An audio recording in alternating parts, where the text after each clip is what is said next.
While love is hard to get, and sometimes people fall out of it, it's a relief to know that love can either be rekindled or found again at my age.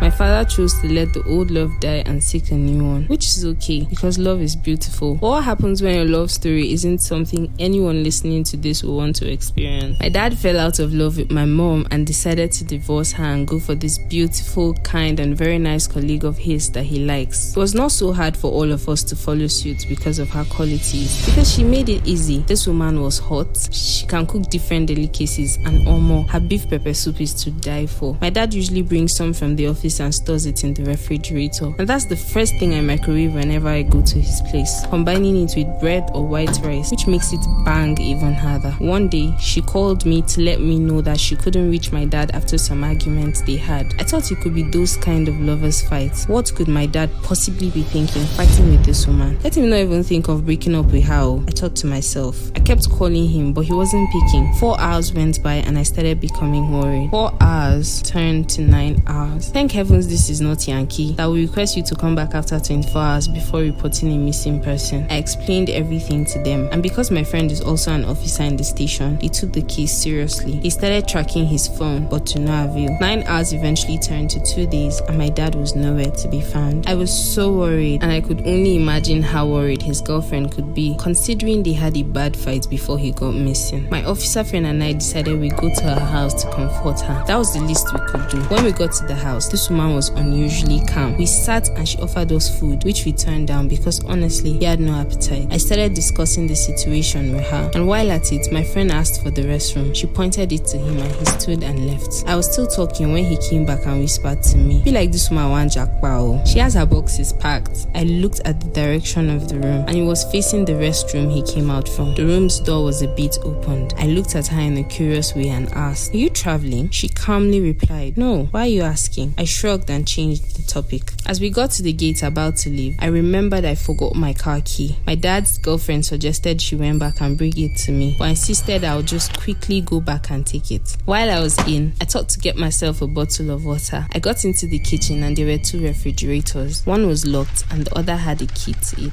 It's like I'll also do this to my fridge so that my kids won't be stealing my goodies, I thought to myself. I opened the fridge and an oozing smell came out. Guys, this woman had human parts in her fridge. Not fake, like real humans. The way I screamed there, my friend had to come in quickly to check what's up. After seeing what was happening, he immediately went out to arrest her, but she was nowhere to be seen.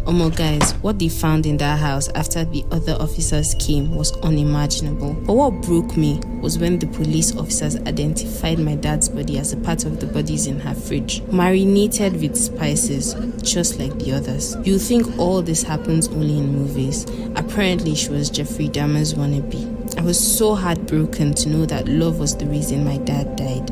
I spent years before I was able to move on from the whole thing, and even now, I don't feel like I completely have. Now that this woman is still on the run, and then the question that still rings in my head, could that pepper soup be human flesh?